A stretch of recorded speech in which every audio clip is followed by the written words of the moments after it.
A Idade Média, pejorativamente chamada de Idade das Trevas, é o período histórico que se inicia com a queda do Império Romano do Ocidente, em 476, e seu término se dá com a tomada de Constantinopla pelos turcos, em 1453.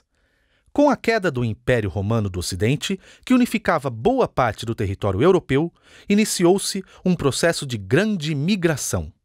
Essas migrações deram origem a pequenos reinos independentes, em que o poder se concentrava nas mãos de algumas famílias.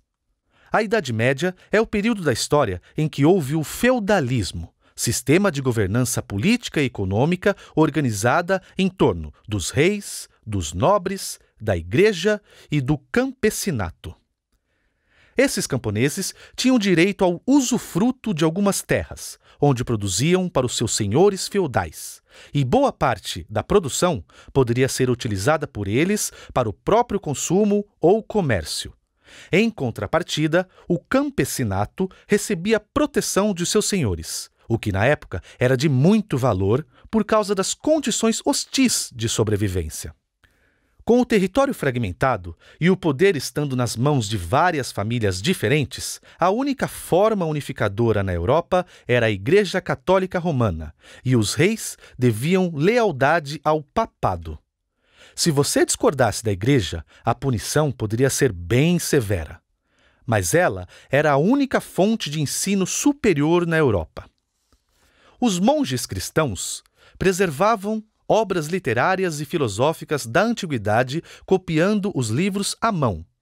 E os mosteiros eram verdadeiros oásis do conhecimento, resguardando importantes obras da humanidade. Alguns líderes políticos se destacaram, como Carlos Magno, que entre os séculos 8 e 9 unificou os territórios que hoje são conhecidos como França, Alemanha e Itália.